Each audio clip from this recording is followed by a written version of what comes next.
Hare Krishna, somebody can please lead the invocation prayers. Hare Krishna, Om Ajnana Timirandasya Jnananjana Chalakya Sakchuranmilitamyana Tasmai Shri Guruve Namaha Shri Chaitanya Manavistam Sthapitam Yana Bhutale Swayam Rupa Kadamahyam Tadadi Swarpadantikam Vandeham Shri Guru Shri Yutapada Kamalam Shri Guru Vaishnavam Shri Rupam Sagaraditam Sagagana Sagagana Raghunathavitam Cha Jivam Sadvaitam Savadutam Parinyana Sagitam Krishna Chaitanya Devam Shri Radha Krishna Padam Sagagana Lalita Shri Vishakam Vitam Cha E Krishna Karna Sindhu Dheerabandhu Jagatpate Gopisa Gopika Kanta Radha Kanta Namastute Tapta Kanchana Gaurangi Radha Vrindavaneshwari Vishwanu Sudha Devi Pranamami Haripriye Vanchakalpataru Vyacha Kripa Sindhu Vyajivacha Patitana Pavane Bio Vaishnava Bio Namo Namaha Jai Shri Krishna Chaitanya Prabhu Nityananda Sri Advaita Gadadhara Sri Vasadi Gaurav Bhakta Vrinda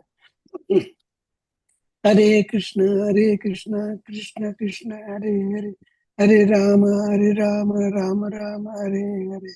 Om Namo Bhagavate Vasudevaya. Om Namo Bhagavate Vasudevaya. Om Namo Bhagavate Vasudevaya. Hare Krishna.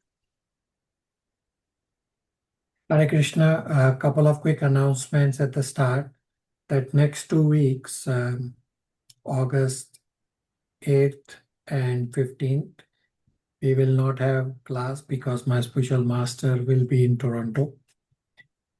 As I have on the screen, Bhagavata Express, my spiritual master is going to give Srimad Bhagavatam class every morning, Toronto time from around 7:30 a.m.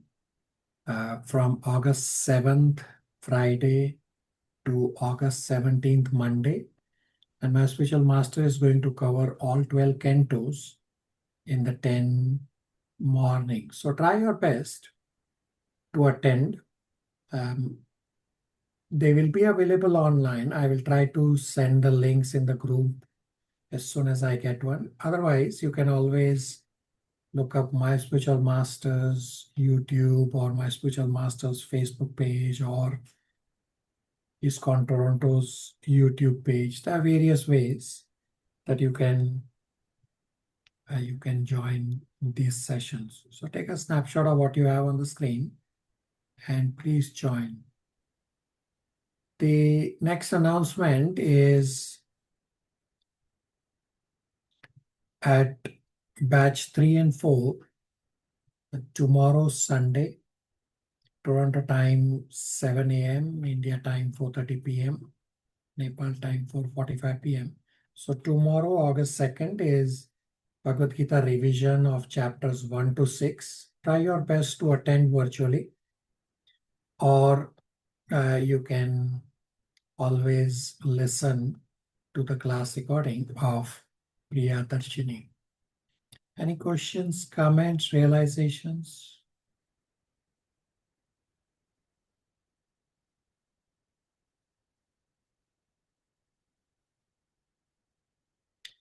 All right, so today we will cover Srimad Bhagavatam, Canto 5, Chapter 9, the 20 verses, and we will straddle into the initial few verses of Chapter 10 as well.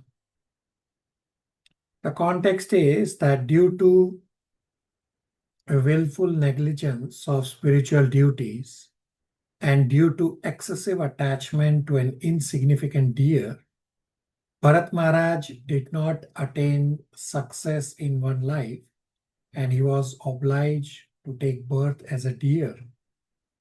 But due to Bharat Maharaj's strong position as a devotee, he was gifted with remembrance of his past life, and hence Bharat Maharaj became repentant and was always thinking of Krishna in his subsequent lives.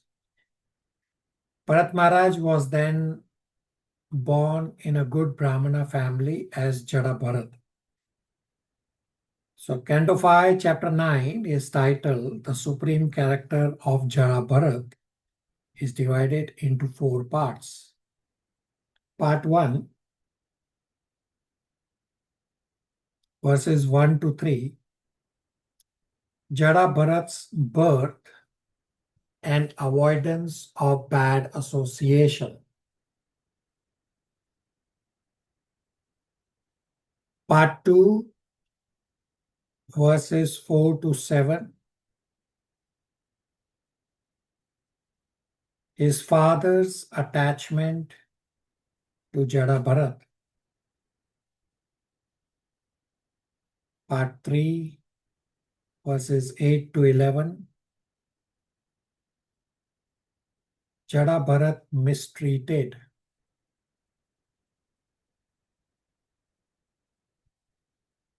Part 4, verses 12 to 20, Jada Bharat protected by goddess Kali. So internally, Jada Bharat was very elevated and in constant remembrance of Krishna. But externally, Jada Bharat acted like a madman. Jada Bharat was mistreated by his stepbrothers as well as mistreated by others. Still, Jada Bharat was indifferent. Some dacoits tried to sacrifice Jada Bharat to Kali, but being unable to tolerate the offense against a devotee, the goddess Kali herself appeared from the deity form and Kali killed all these dacoits. From Jada Bharat, we learn that devotees remain undisturbed in all calamities. The chapter summary is again a good summary. Chalini, can please read chapter 9 summary. Hare Krishna. Chapter 9, The Supreme Character of Jada Bharat. In this chapter, Bharat Maharaj's attainment of the body of the Brahmana is described. In this body, he remained like one dull, deaf, dumb, so much so that when he was brought before the goddess Kali to be killed as a sacrifice, he never protested but remained silent. After having given up the body of the deer, he took birth in the womb of the youngest wife of a Brahmana. In this life, he could also remember the activities of his past life, and in order to avoid the influence of society, he remained like a deaf and dumb person. He was very careful not to fall down again. He did not mix with anyone who was not a devotee. This process should be adopted by every devotee. As advised by Sri Chaitanya Mahaprabhu, a Sat Sangatyaga, a Vaishnava Achara. One should strictly avoid the company of non-devotees, even though they may be family members. When Bharat Maharaj was in the body of a Brahmana, the people in the neighborhood thought of him as a crazy, dull fellow, but within he was always chanting and remembering Vasudeva, the Supreme Personality of Godhead. Although his father wanted to give him an education and purify him as a Brahmana by offering him the sacred thread, he remained in such a way that his father and mother could understand that he was crazy and not interested in the reformatory method. Nonetheless, he remained fully Krishna conscious even without undergoing such official ceremonies. Due to his silence, some people who were no better than animals began to tease him in many ways, but he tolerated this. After the death of his father and mother, his stepmother and stepbrothers began to treat him very poorly. They would give him the most condemned food, but still he did not mind. He remained completely absorbed in Krishna consciousness. He was offered by his stepbrothers and mother to guard a paddy field one night. And at that time, the leader of a dacoit party took him away and tried to kill him by offering him as a sacrifice before Bhadrakali. When the dacoits brought Bharat Maharaj before the goddess Kali and raised a chopper to kill him, the goddess Kali became immediately alarmed due to the mistreatment of her devotee. She came out of the deity and, taking the chopper in her own hands, killed all the dacoits there. Thus, a pure devotee of the Supreme Personality of Godhead can remain silent despite the mistreatment of non-devotees. Rogues and dacoits who misbehave towards a devotee are punished at last by the arrangement of the Supreme Personality of Godhead. Hare Krishna.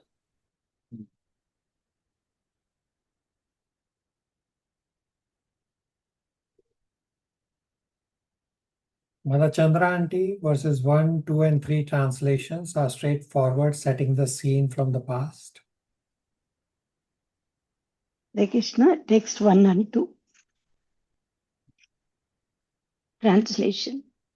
Srila Sukadeva Goswami continued, My dear king, after giving up the body of a deer, Bharat Maharaj took birth in a very pure Brahmana family. There was a Brahmana who belonged to dynasty of Angira. He was fully qualified with the Brahmanical qualifications. He could control his mind and senses, and he had studied the Vedic literature and other subsidiary literatures.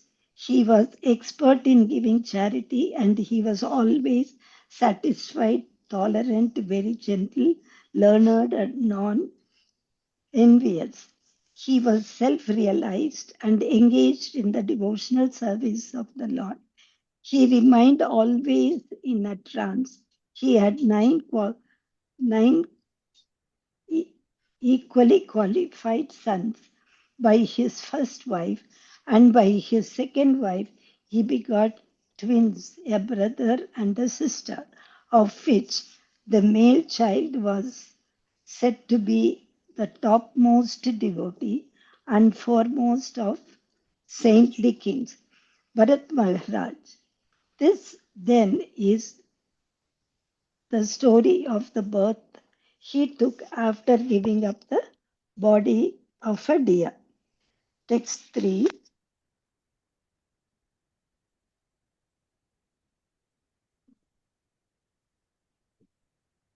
Translation. Due to his being especially gifted with the Lord's mercy, Bharat Maharaj could remember the incident of his past life. Although he received the body of a Brahmana, he was still very much afraid of his relatives and friends who were not devotees. He was always very cautious of such association because he feared that he would again fall down. Consequently, he manifested himself before the public eye as a madman, dull, blind, and deaf, so that others would not try to talk to him. In this way, he saved himself from bad association. Within he was always thinking of the lotus feet of the Lord and chanting the Lord's glories, which save one from the bondage of fruitive action. In this way, he saved himself from the onslaught of non-devotees associates. Text. In the purport, Prabhupada explains karma bandha, that we work under the influence of material nature, contaminated by the three modes, and based on our karma from the 8.4 million life forms. According to the superior's order, we get a certain type of body. This is karma bandha. Now, part 2 is verses 4 to 7, his father's attachment to Jada Bharat.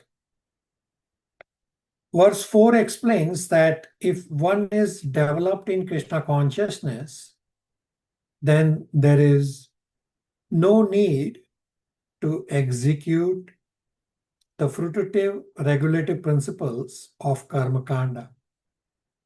Uncle can read verse 4 translation and purport. Hare Krishna. Text 4. The Brahmana's father mind was always filled with affection for his son, Jadabharat.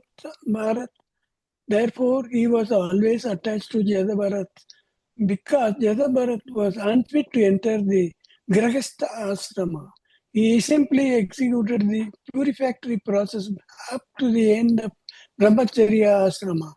Although Jadabharat was unwilling to accept his father's instructions, the Brahmana nonetheless instructed him in how to keep clean and how to wash, thinking that the son should be taught by the father.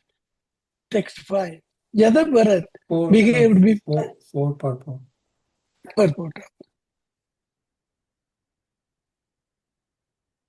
Purport. Jadabharat was Bharat Maharaja in the body of a Brahmana, and he outwardly conducted himself as if he were a dull, deaf, dumb, and blind. Actually, he was quite alert within.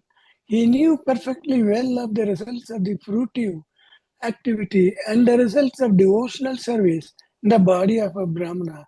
Maharaja Bharat was completely absorbed in devotional service within. Therefore, it was not at all necessary for him to execute the regulative principles of fruitive activity, as confirmed in Srimad Bhagavatam. Svanatidisya dharmasya samsitir hari tosanam. One has to satisfy Hari, the Supreme Personality of Godhead. That is the perfection of the regulative principles of the fruitive activity. Besides that, it is stated in Srimad Bhagavatam, Dharma Swanasya Umasam Vishvakesna Kadisaya Naktataya Yadi Ratim Srama Eva Ki Kevalam. Duties, dharma, executed by men regardless of occupation, are only so much useless labor if they do not provoke attraction for the message of the Supreme Lord. Bhagavatam 1.2.8. This karma kanda activities are required as long as one has not developed Krishna consciousness. If one is developed in Krishna consciousness, there is no need to execute the prior regulative principles of karma kanda. Srila Mahavendra Puri said, "O regulative principles of karma kanda, please excuse me, I cannot follow all these regulative principles, for I am fully engaged in devotional service." He expressed the desire to sit somewhere beneath a tree and continue chanting the Hare Krishna Mahamantra. Consequently, he did not execute the regulative principles. Similarly, Haridasa Thakur was born in a Mohammedan family. From the very beginning of his life, he was never trained in the Karmakanda system. But because he was always chanting the holy name of the Lord, Sri Chaitanya Mahaprabhu accepted him as a Namakarya, the authority in chanting the holy name.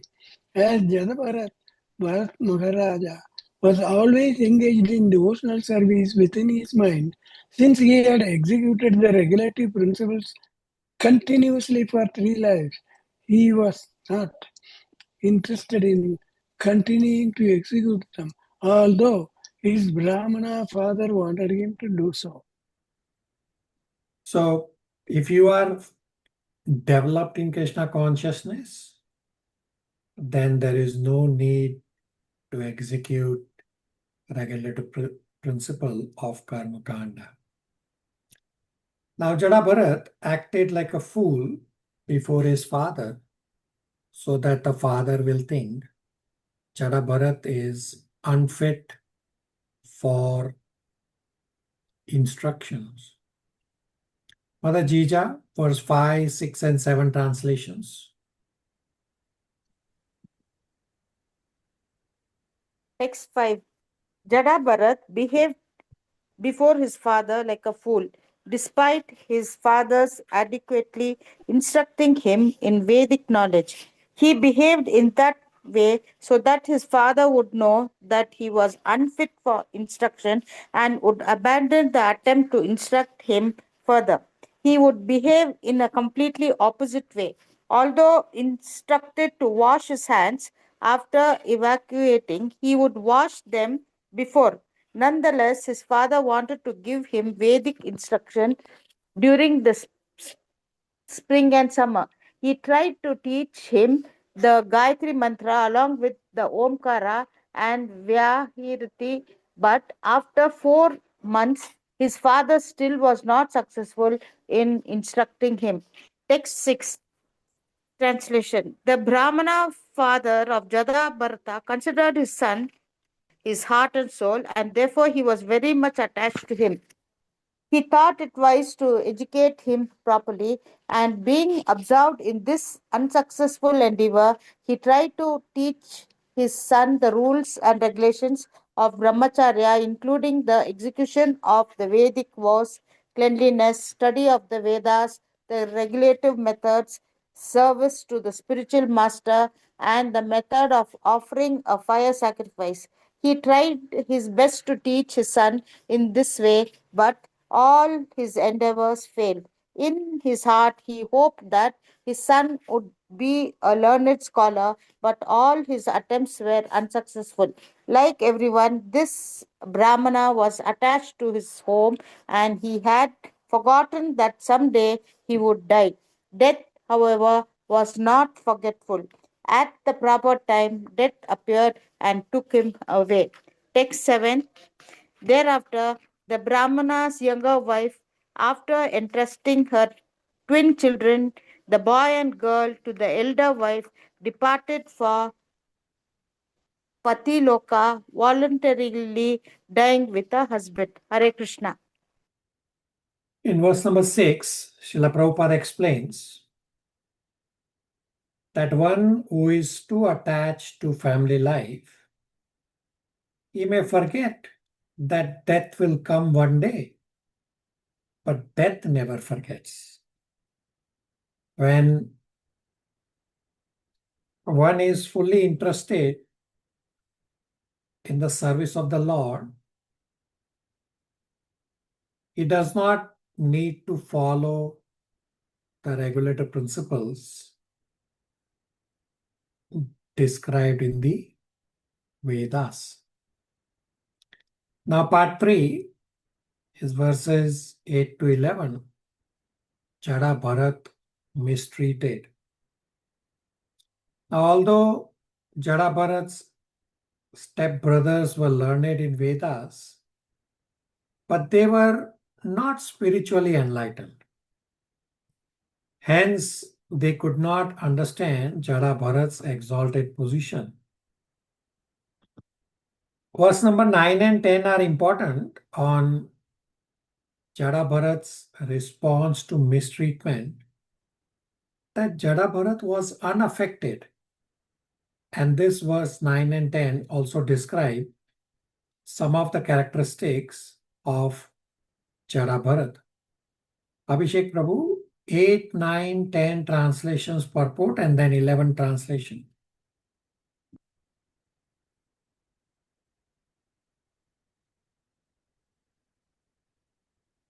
Yes, Puri.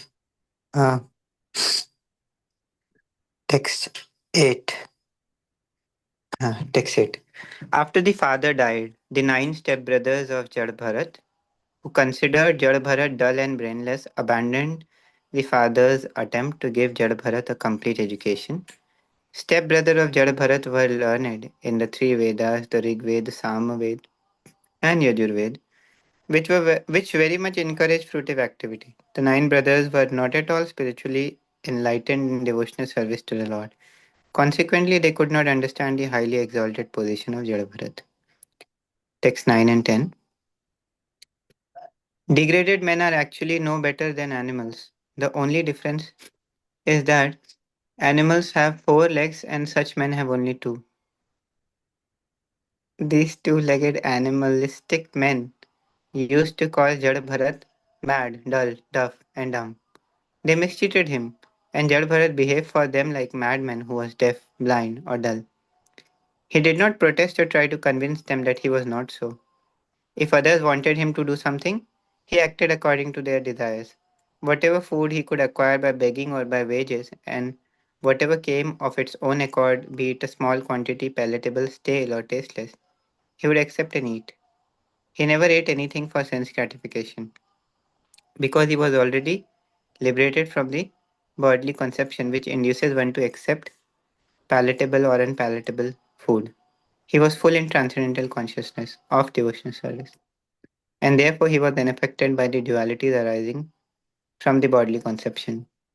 Actually, his body was as strong as a bull's, and his limbs were very muscular. He didn't care for winter or summer, wind or rain, and he never covered his body at any time. He lay on the ground and never smeared oil on his body or took a bath. Because his body was dirty, his spiritual effulgence and knowledge were covered, just as the splendor of a valuable gem is covered by dirt. He only wore a dirty loincloth and his sacred thread, which was blackish. Understanding that he was born in a Brahmana family, people would call him Brahmabandhu and other names. Being thus insulted and neglected by materialistic people, he wandered here and there. Papat. Srila Narottam Das Thakur had sung, Deha Smriti Nahi Yara Samsara Bandhana Kaha Tara. One who has no desire to maintain the body or who is not anxious to keep the body in order and who is satisfied by in any condition must be either mad or liberated. Actually Bharat Maharaj in his birth as Jada Bharat was completely liberated from material dualities. He was a Paramhamsa and therefore did not care for bodily comfort. Text 11. Jada Bharat used to work only for food. His stepbrothers took advantage of this and engaged him in agricultural field work in exchange for some food. But actually he did not know how to work very well in the field. He did not know where to spread dirt or where to make the ground level or even. His brother used to give him broken rice, oil cakes, the chaff of rice, worm-eaten grains, and burned grains that had stuck to the pot. But he gladly accepted all this as it were nectar. He did not hold any grudges and ate all this very gladly. The platform of No, Paramhamsa. Sorry. Yes, sorry. go ahead. You can finish reading. It's okay. Purport. The platform of Paramhamsa is described in Bhagavad Gita 2.15. Sama dukkha sukham dhiram sa amritatvaya kalpate. When one is callous to all duality, the happiness and distress of this material world, one is fit for amritatva, eternal life. Bharat Maharaj was determined to finish his business in this material world and he did not at all care for the world of duality. He was complete in Krishna consciousness and he was oblivious to good and evil, happiness and distress as stated in Chaitanya Charitamrita CC Antya 4.176. In the material world, conceptions of good and bad are all mental speculation. Therefore, saying this is good and this is bad is all a mistake. One has to understand that in a material world of duality, to think that this is good or that this is bad is simply a mental concoction. However, one should not imitate this consciousness. One should actually be situated on spiritual platform of neutrality.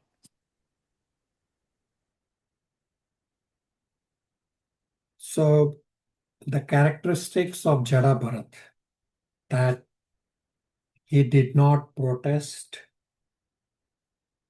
he did not try to convince others that he was not dull, dumb, etc.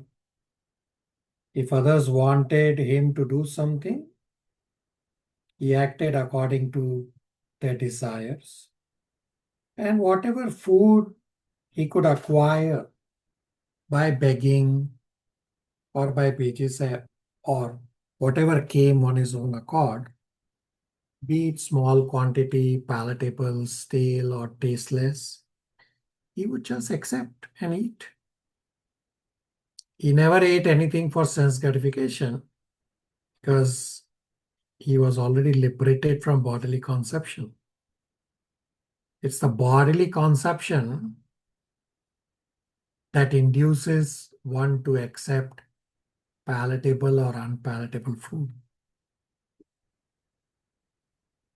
He was full in transcendental consciousness of devotional service and therefore he was unaffected by the dualities arising from bodily concept.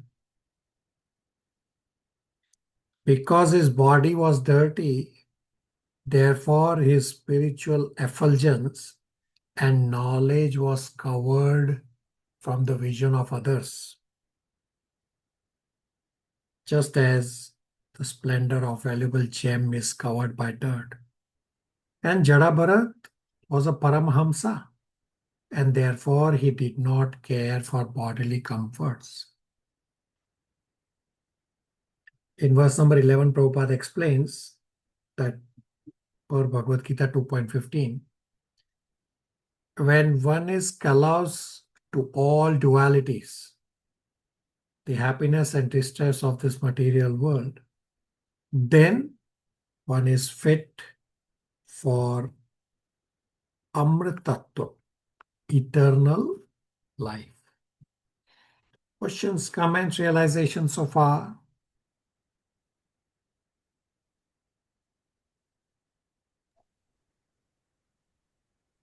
His behavior is very unique, Yeah. and also something which like difficult to not something anyone can imitate. You are correct. So understand that he is Paramahamsa. He is not that bodily concept of life at all. And therefore, for us, it seems very difficult because I am definitely in bodily concept of life. But somebody, Paramahamsa, who has no attachment to body, he doesn't care for bodily mistreatment. I was just little I could not follow this behavior in one sense that he is already very exalted, and generally such people would share the message rather than keep it to themselves.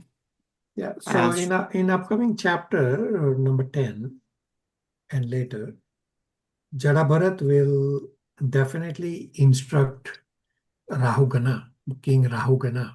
So that's coming up.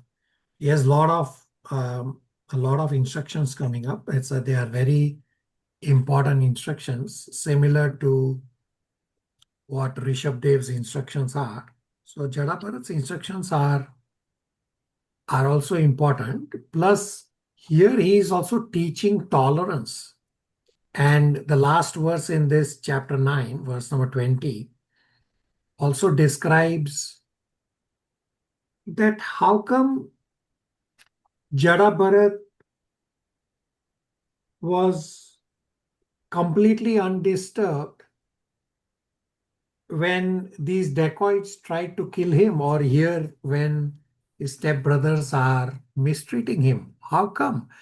So in this chapter, what Jada Bharat is teaching is the characteristics of a pure devotee, or the qualities of a pure devotee. That also is a teaching, right? Brought from his own example. Abhishek. so just last comment, I was little sick and I've been eating same food every day, and it feels very difficult to here it just read the example of Jad Bharat Maharaj is so non-affected by whatever he is eating. It's not easy. Yeah, you are correct. Now, if you want to see a Paramhamsa in real life, like what we are reading, come to the Toronto temple and see His Grace Dharma Prana Prabhu. So it's very easy to recognize him. I've given his example so many times that he lives in the temple ashram and he's handicapped. That normally when I eat in that big plate, rectangle plate, which has different compartments for different items like sabji in one, roti in one, dal and rice in one, and sweet in other, because I want to taste all these differently. But what Dharma Prana Prabhu does is he brings one round bowl and he puts all the items in that round bowl, and he eats because he's just focused on bodily maintenance. Still, even though he eats like this completely mixed item, he will still come in the evening when he comes out. he will still say, oh, that particular item was very nice. He still knows the difference in the taste, although he is not so much focused on body. So that's the difference, right? It's a live example, not just what we are reading in Bhagavatam, but there are Paramhamsa living in the world also who live exactly in terms of how Jada Bharat is eating simple way. Abhishek, everybody. Thank you, Prabhuji, for sharing this. Uncle? Prabhuji, I have two clarification to see. One is because he never took bath, body was dirty, and people never recognized his internal knowledge, and that is important sacred person. And the other clarification I think is this concept of palatability, not bothered whether it is bitter or worm trodden or food which is tasteless. So it is a very good concept, people to realize that unattached except for survival. That is what I have realized in this chapter 10 and 11. Yeah. So in terms of his outer behavior of appearing as dull and dirty, we read at the start that this way he avoided association of all materialistic people. Right? That was I understand. So his consciously he avoided. Consciously Correct. avoided. Thank Correct. you. Thank you very much. Correct. I understand now. And the unpalatable food, we already discussed that. He is not a bodily concept of life. So it doesn't matter to him whether food is palatable or not. It's when we are at bodily concept of life, therefore I want to eat palatable and palatable food, and when something is not palatable, I notice, oh, I don't like this. Shalini Gopal had a question. So, Hare Krishna Prabhu, no, it was mostly you've discussed everything. I was just thinking, I mean, when we were reading, like what the exalted position, like where he is, that's why he's a Paramahansa Prabhu. So that is one thing. And the second thing, in the introduction, when we read Prabhu, one should strictly avoid the company of non-devotees, even though they may be family members. So that's where, I was thinking like it's a big challenge for, I think, many of us, at least for me, because family members are not devotees, and the association, of course, I don't get their association, but we can't completely cut off. To navigate that is a very big challenge. Then bodily concept of life. Yeah, so in one of the previous chapter here in Canto 5, we did read that why does a devotee meet with his family members who are non-devotees? The only reason is to elevate the non-devotee family members to Krishna consciousness. So we don't have to cut off. Bharat Maharaj, yes, is way exalted that he cut off everything. But we have to be practical, that we can use the relationship and the influence for preaching. In Canto 4, in one of the verses, Prabhupada has given the example that he has given the example of Ganges flowing to the ocean, that our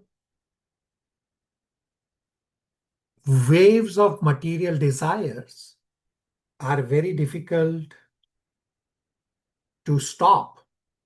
Exactly like the Ganges river is very difficult to stop.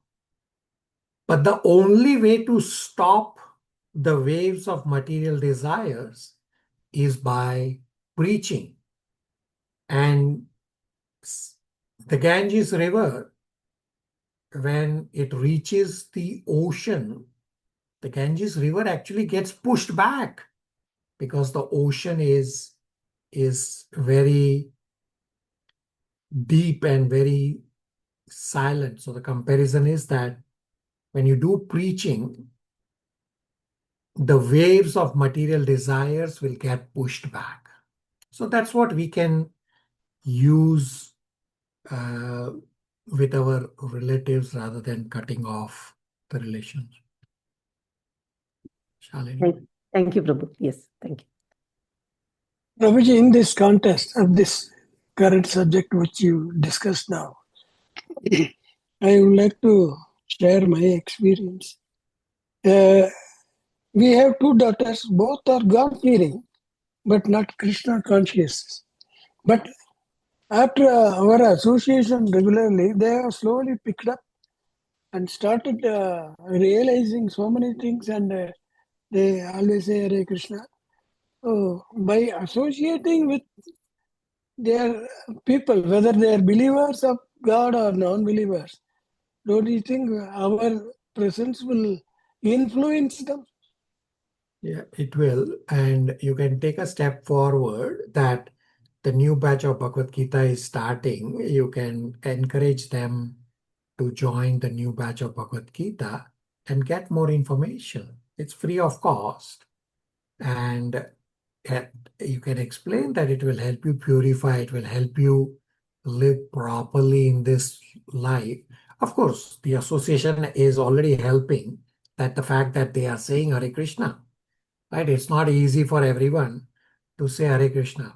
Few days back, I was driving back from some place and there was a beggar on the street and I gave him prasadam and I told him to say Hare Krishna, but he could not say Hare Krishna. I kept repeating, say Hare Krishna, Hare Krishna, Hare Krishna. But it was very difficult for him to say Hare Krishna because of past sinful life, although he was trying. So the fact that your daughters are already able to say Hare Krishna and recognizing the association, so take it a step forward. And that's exactly what I described to Shalini's point, that we don't have to drop the association. Kuti Bharani has also taught us this, that let me expand to all souls so that everyone is connected in Krishna consciousness. So take the opportunity to share the upcoming new batch. I will send to everyone the little brochures, the little poster that I have created for the new batch of Bhagavad Gita and new batch of Srimad Bhagavatam. And you can share among your friends and family and get them to connected to Krishna consciousness. Certainly, I will forward. But at the same time, I would like to share. They are participating in Krishna consciousness activities like contribution, book distribution. They are regularly doing since 2 years. But the problem is, I find them 16 hours a day, erratic timings. Though there is a desire, but unable to attend classes or. Anyhow, I will try to persuade. So they are not alone. Before coming to Krishna consciousness, I myself used to work 3 jobs. 3 jobs. Can you imagine? That Monday to Friday used to be my regular job. Then Saturday I used to work for a second job. And Sunday I used to work for a third job. Where was the time left for anything else? So Krishna takes care little by little of bringing everyone closer to Krishna. So try to get them. But I definitely observe there is a gradual shift towards Krishna consciousness. Yeah, very good. They are not averse to that. That is happening. It is primarily due to Chandranti.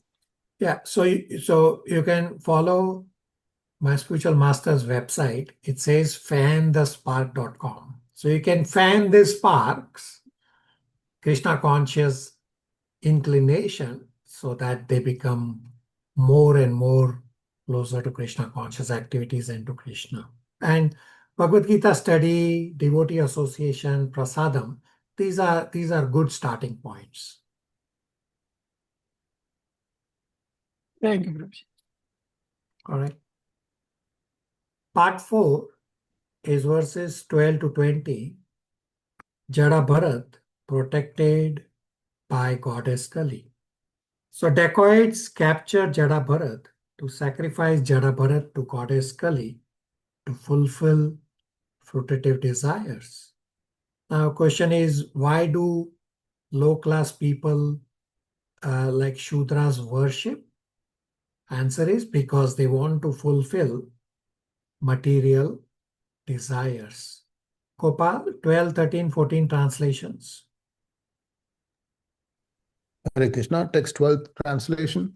At this time, being desirous of obtaining a son, a leader of dacoits who came from a Sudra family wanted to worship the goddess Bhadrakali by offering her in sacrifice a dull man who is considered no better than an animal. Text 13. The leader of the dacoits captured a man animal for sacrifice, but he escaped, and the leader ordered his followers to find him. They ran in different directions but could not find him. Wandering here and there in the middle of the night, covered by dense darkness, they came to a paddy field where they saw the exalted son of Angira family, Jadabharata, who was sitting in an elevated place guarding the field against the attacks of deer and wild pigs.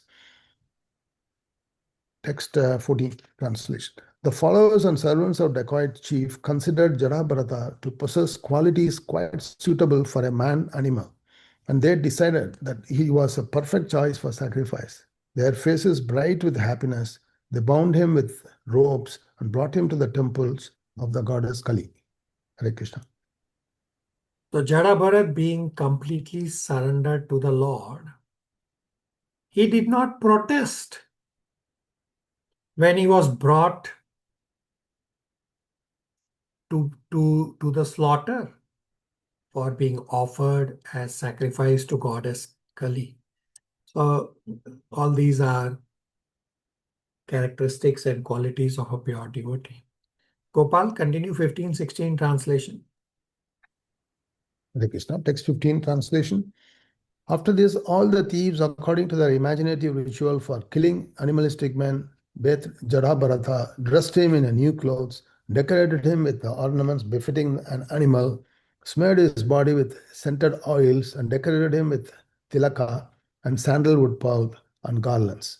They fed him sumptuously, and they brought him before the goddess Kali, offering her incense, lamps, garlands, parched grain, newly grown twigs, sprouts, fruits, and flowers. In this way, they worshipped the deity before killing the man animal, and they vibrated songs and prayers and played drums and bugles.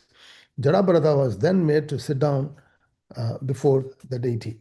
Text 16 translation. At this time, one of the thieves, acting as the chief priest, was ready to offer the blood of Jadabharata, whom they imagined to be an animal man, to the goddess Kali to drink as liquor.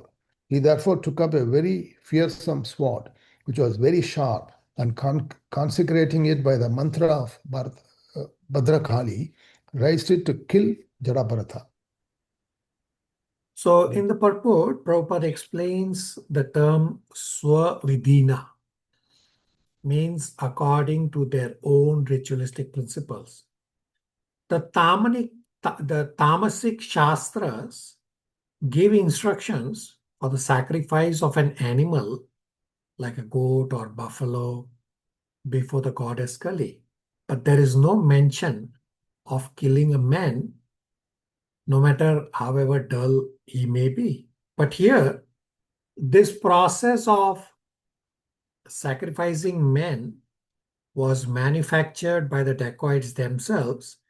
Therefore, the word swavidina is used. Swavidina is according to their own ritualistic principles.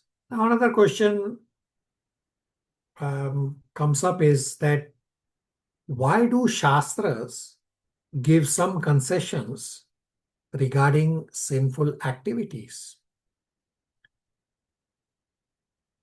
That answer is that sacrifice of a goat or similar animal before the goddess of Kali is mentioned in Shastras. So it's Tamasic Shastra. The purpose is just to keep the people away from eating slaughterhouse meat, and so that the people become responsible for killing the animals themselves for what they are eating. Prabhupada has said in many lectures that if you want people to eat meat, stop slaughterhouses and let the people kill the animal by themselves, because it's very difficult to kill the animal by own self, and they will end up not eating meat. But here, animals are getting killed in slaughterhouses and people don't realize, they just eat meat. The other, continuing the discussion, why scriptures allow killing animals for sacrifice is that the conditioned soul has tendency towards sex and meat eating. Therefore, the Shastras grant some concessions. Although the Shastras aim at putting an end to all these abominable activities, but the Shastras impart some regulative principles as a concession so that gradually the meat eaters and sex hunters will be rectified. Now, unable to tolerate the offense against a devotee, Goddess Kali herself appeared from the deity form, and Goddess Kali killed all these rogues and dacoits who were trying to kill Jada. Gopal, 17 to 19 translation. Hare Krishna, text 17. All the rogues and thieves who had made arrangements for the worship of goddess Kali were low-minded and bound to the modes of passion and ignorance. They were overpowered by the desire to become very rich. Therefore, they had audacity to disobey the injunctions of the Vedas, so much so that they were prepared to kill Jadabhrata, a self-realized soul born in a Brahmana family. Due to their envy, these dacoits brought him before the goddess Kali for sacrifice. Such people are always addicted to envious activities, and therefore they dared to try to kill Jadabhrata. Jadabhrata was the best friend of all living entities. He was no one's enemy, and he was always absorbed in meditation on the Supreme Personality of Godhead. He was born of a good Brahmana father, and killing him was forbidden, even though he might have been an enemy or aggressive person.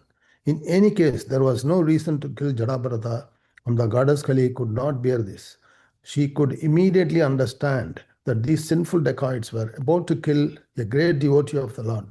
Suddenly, the deity's body burst asunder, and the goddess Kali personally emerged from it in a body burning with an intense and intolerable effulgence. Text 18 translation. Intolerant of the offenses committed, the infuriated goddess Kali flashed her eyes and displayed her fierce curved teeth. Her reddish eyes glowed, and she displayed her fearsome features. She assumed a frightening body as if she were prepared to destroy the entire creation. Leaping violently from the altar, she immediately decapitated all the rogues and thieves with the very sword with which they had intended to kill Jadabhrata. She then began to drink the hot blood that flowed from the neck of the beheaded rogues and thieves, as if this blood were liquor. Indeed, she drank this intoxicant with her associates, who were witches and female demons. Becoming intoxicated with this blood, they all began to sing very loudly and dance as though prepared to annihilate the entire universe. At the same time, they began to play with the heads of the rogues and thieves, tossing them about as if they were balls. Text 19. When an envious person commits an offense before a great personality, he is always punished in the way mentioned above. Hare Krishna. So question becomes, how was Jada Bharat undisturbed by all this and not showing anger to those who tried to kill him? The answer is, therefore, verse number 20 describes the qualities of a devotee. Shalini, 20 translation and purport. Hare Krishna. Sukdev Goswami then said to Maharaja Parikshit, O Vishnu Datta, those who already know that the soul is separate from the body, who are liberated from the invincible knot in the heart, who are always engaged in welfare activities for the living entities, and who never contemplate harming anyone, are always protected by the Supreme Personality of Godhead, who carries his disc, the Sudarshan Chakra, and acts as supreme time to kill the demons and protect his devotees. The devotees always take shelter of the lotus feet of the Lord. Therefore, at all times, even if threatened by decapitation, they remain unagitated. For them, this is not at all wonderful. Purport. These are some of the great qualities of a pure devotee of the Supreme Personality of Godhead. First, a devotee is firmly convinced of his spiritual identity.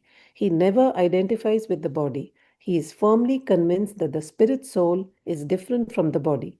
Consequently, he fears nothing. Even though his life may be threatened, he is not at all afraid. He does not even treat an enemy like an enemy. Such are the qualifications of devotees. Devotees are always fully dependent on the Supreme Personality of Godhead, and the Lord is always eager to give them all protection in all circumstances. Thus ends the Bhaktivedanta purports to the 5th canto, 9th chapter of the Srimad Bhagavatam, entitled The Supreme Character of Jada Bharat. Hare Krishna.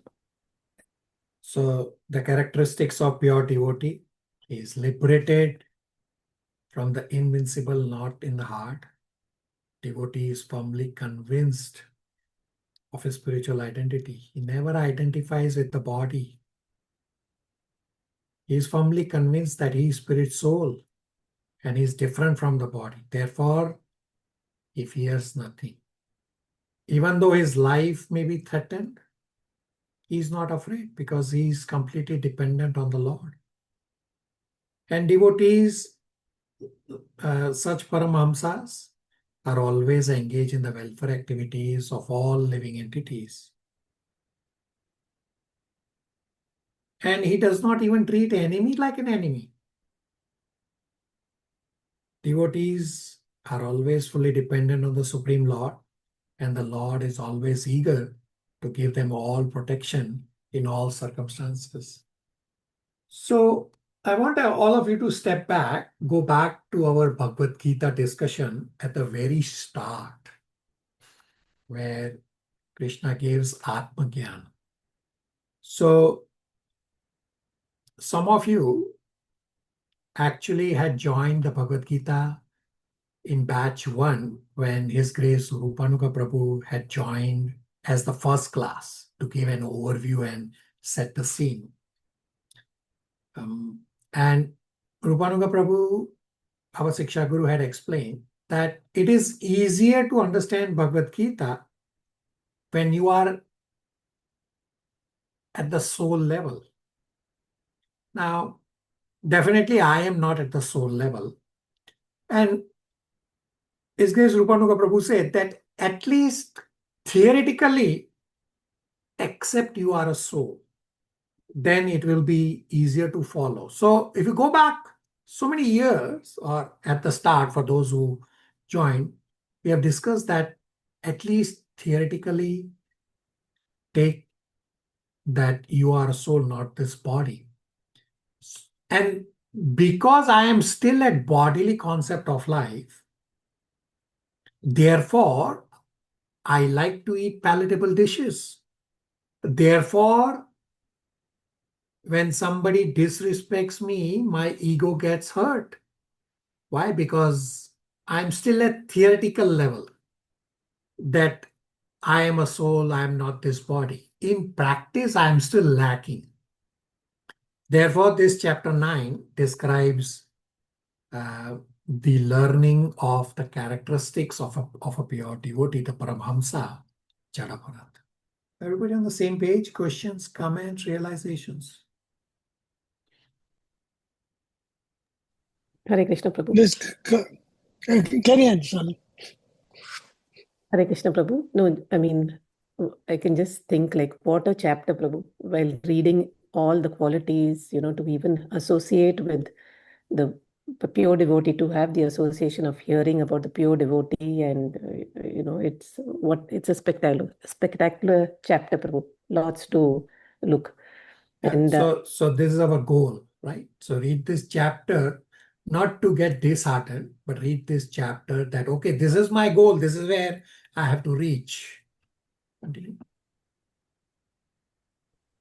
No, Prabhu, I mean, just the realization or whatever from where I was just thinking when you said when I started 6 years back to now, constant, association of devotee, reading together and so many devotion service and everything. It's like how much you can engage in devotion service, that much you can purify yourself, Prabhu. Just that Correct. realization.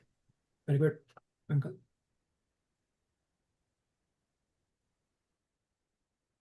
Prabhuji, I realize how ignorant I have been with the body concept and not realizing the soul level. It is an eye-opener for me. Thank you. Yeah, so you don't have to get disheartened. Scriptures I am give not, us. but I understand at least at this stage, I am able to have that benevolent exposure. Yeah. So scriptures give us the best case scenario to set as goal. Just as Nectar of Instruction says that we should give 50% of our money as donation, 25% as reserves, and 25% to relatives. It may seem like impossible. So we don't have to get disheartened by that instruction or these qualities. No, these are goals. That this is where I have to reach, and I just have to continue working towards that goal.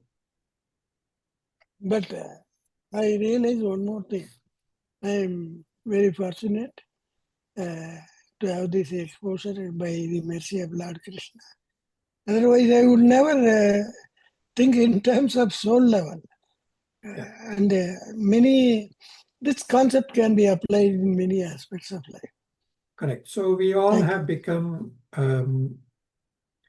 awarded with mercy. So we are all lucky. It's not that we all are elevated by in comparison to others. No, we just became lucky somehow. A pure devotee has showered his mercy on us. Therefore, we are able to continue on spirituality. So therefore, we have to share that mercy with others, just as we got mercy at some point of time. Very good. Let's straddle into chapter 10 briefly. So Canto 5, chapter 10 is titled The Discussion Between Jada Bharat and Maharaj Rahugana is divided into 4 parts. Part 1, verses 1 to 8. Rahugana offends Jada Bharat. Part 2, verses 9 to 15. Jada Bharat's reply to Rahugana.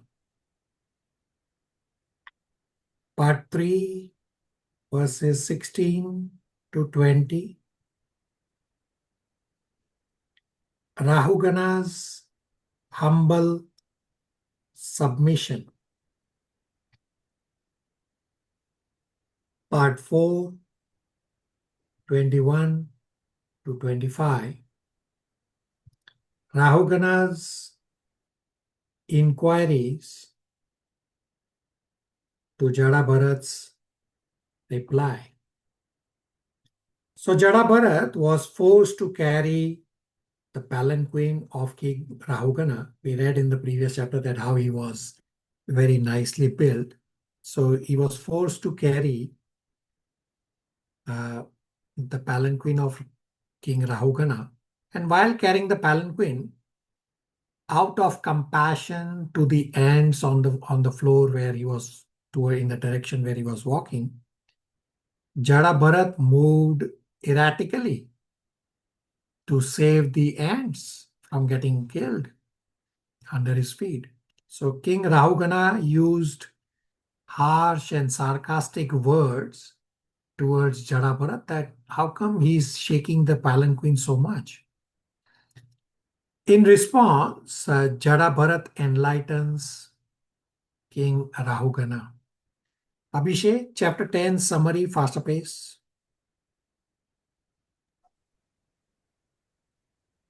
Yes, Babaji. Chapter 10. Oh, sorry.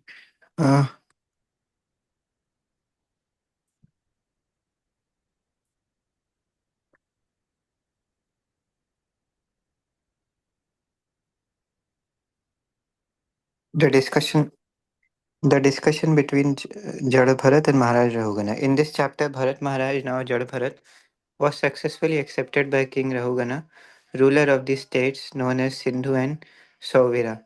The king forced Jada Bharat to carry his palanquin and chastised him because he did not carry it properly.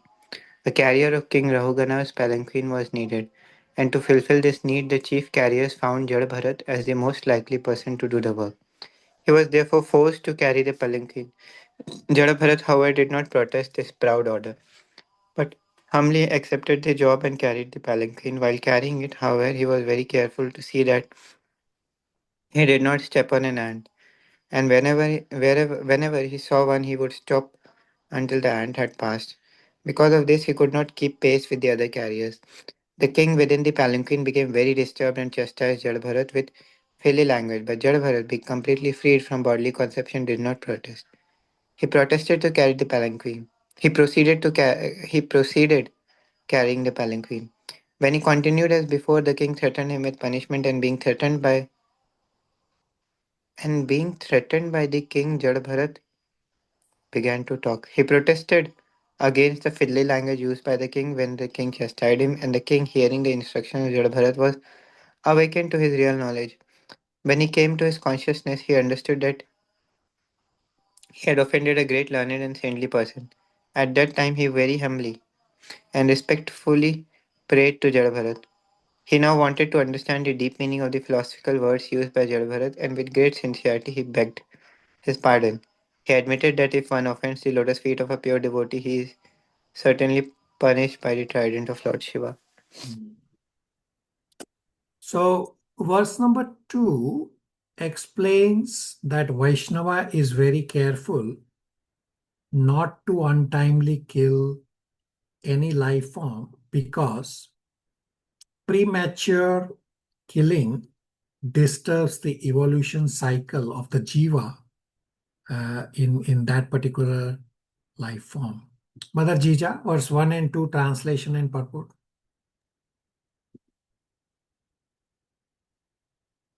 Text 1 translation. Sukadev Goswami continued, My dear king, after this, King Rahuguna, ruler of the states known as Sindhu and Suvira, was going to Kapila ashrama. When the king's chief palanquin carriers reached the banks of the river Iksumati, they needed another carrier. Therefore, they began searching for someone, and by chance they came upon Jadabharata. They considered the fact that Jadabharata was very young and strong and had firm limbs. Like cows and asses, he was quite fit to carry loads.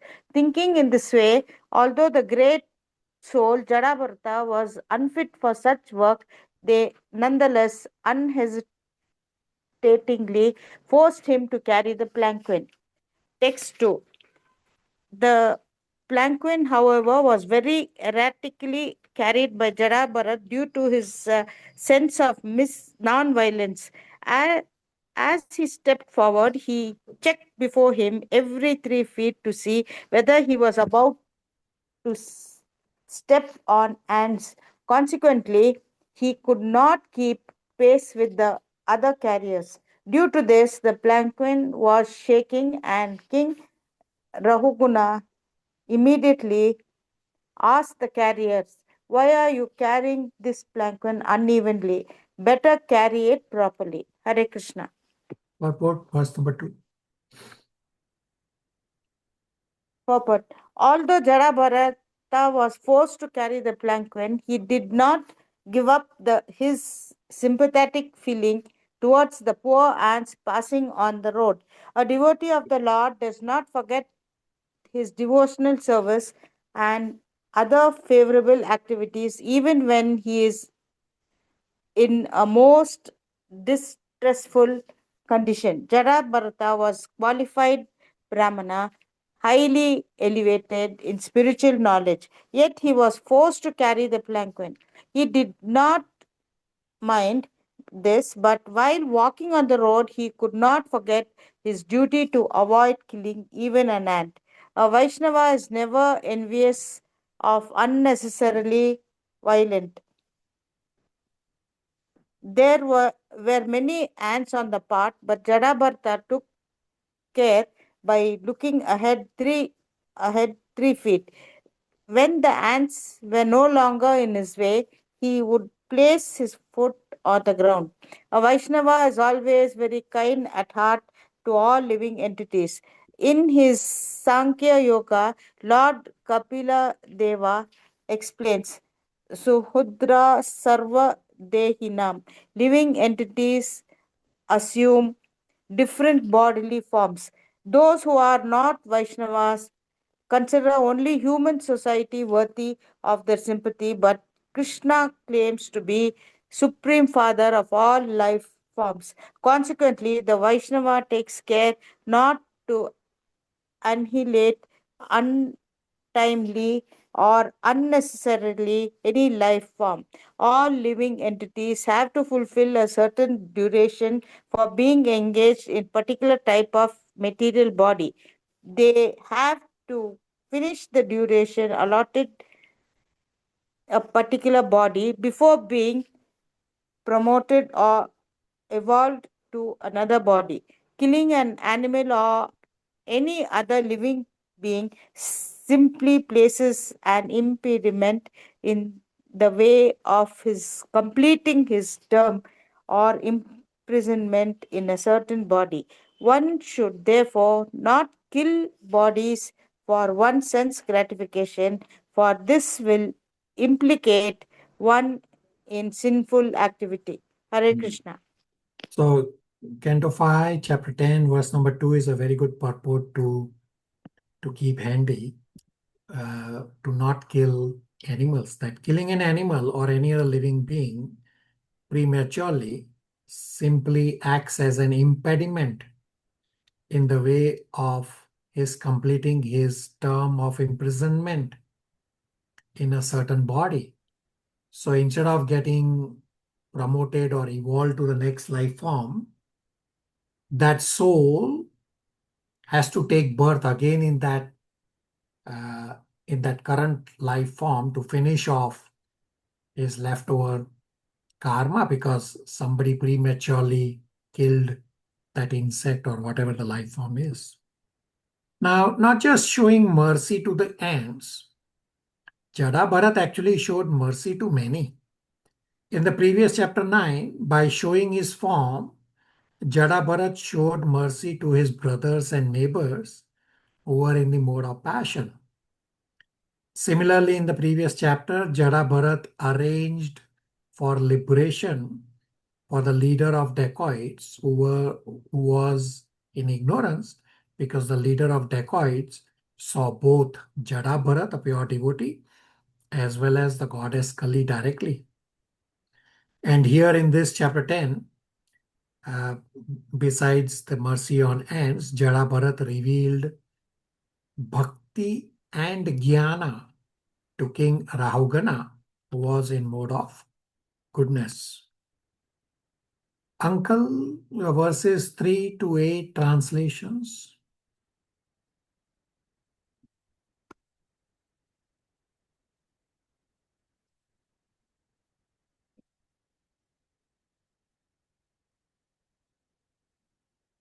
Unmute. Hare Krishna. Text 3. When the palanquin carriers heard the threatening words of Maharaja Raghugana, they became very afraid of his punishment and began to speak to him as follows. Text 4. O Lord, please note that we are not at all negligent in discharging our duties. We have been faithfully carrying the palanquin according to your desire, but the man who has been recently engaged to work with us cannot walk very swiftly. Therefore, we are not able to carry the palanquin with him. Text 5. King Raghugana could understand the speeches given by the carriers, who were afraid of being punished. He could not also understand that simply due to the fault of the one person, the palanquin was not being carried properly. Knowing this perfectly well and hearing their appeal, he became a little angry. Although he was very advanced in political science and very experienced, his anger arose due to his inborn nature as a king. Actually, King Raghugana's mind was covered with more of passion, and therefore spoke as follows to Jadabharat, whose Brahman effulgence was not clearly visible, being covered like a fire covered by ashes. Text 6. King Raghugana also told Jadabharata, how troublesome this is, my dear brother. You certainly appear very fatigued because you have carried this palanquin alone without assistance for a long time and for a long distance. Besides that, due to your old age, you have become greatly troubled. My dear friend, I see that you are not very firm, not very strong and stout. Aren't your fellow carriers cooperating with you? Text 7. Therefore, when the king saw the palanquin was still being shaken by the carriers, he became very angry and said, You rascal, what are you doing? Are you dead despite the life within your body? Do you know that I am your master? You are disregarding me and not carrying out my order. For this disobedience, I shall now punish you just as Yamaraja, the superintendent of death, punishes sinful people. I shall give you proper treatment so that you will come to your senses and do correct things. Text 8. Thinking himself, King Raghugana was in the bodily conception and was influenced by material natures of modes of passion and ignorance. Due to madness, he chastised Jadabharat with uncalled for and uncontradictory words. Jadabharat was a topmost devotee and the dear abode of the Supreme Personality of Godhead. Although considering himself very learned, the king did not know about the position of an advanced devotee situated in devotional service, nor did he know his characteristic. Jadabharat was the residence of the Supreme Personality of the Godhead. He always carried the form of the Lord within his heart. He was the dear friend of all living beings, and he did not entertain any bodily conception. He therefore smiled and spoke the following words. Text 9. The great Brahmana. Hold on. So text 8 in the translation, Rahugana chastised Jadabharat with uncalled for and contradictory words.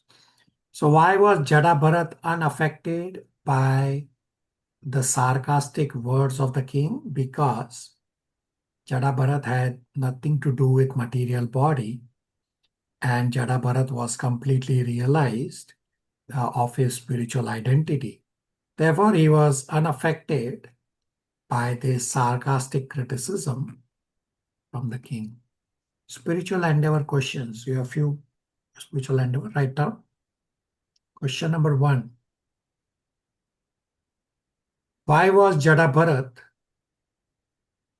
not interested in executing the regulative principles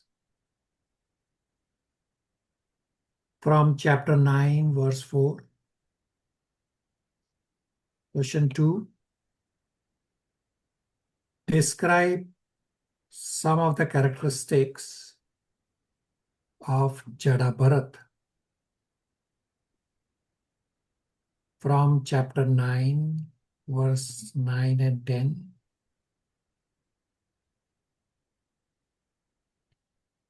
Question 3. Explain why the Shastras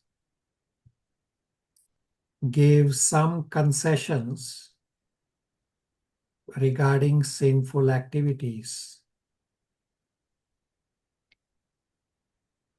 From chapter 9, verse 15. Question 4. List some of the characteristics of a pure devotee. From chapter 9, verse 20. Question 5. Why is a Vaishnava careful not to untimely or unnecessarily kill any life form? From chapter 10, verse 2. And for next class, read Canto 5, rest of chapter 10 plus chapter 11. Thank you all for tolerating a few extra minutes. So as I said at the start, that next 2 weeks we'll not have classes. All of you, please try your best to attend my spiritual masters Bhagavad Express Srimad Bhagavatam classes covering all 12 cantos over the 10 days. And tomorrow, Sunday, 7 a.m. Toronto time, August 2nd, attend the Bhagavad Gita revision of chapters 1 to 6 or try to listen to the recording. I will also send you all the posters for the new batch of Bhagavad Gita and Srimad Bhagavatam. You can please try to spread among all your friends, family contacts, and even those who you have contacted earlier, but they did not join, send them again, because it takes few iterations to convince someone to join the scriptural study. Thank you all for considering our request. Om Tat Sat. Hare Krishna. We'll stop. Thank you, Hare Prabhu. Krishna, Hare Krishna. Prabhu. Hare Krishna. Thank you, Prabhu. Hare Krishna.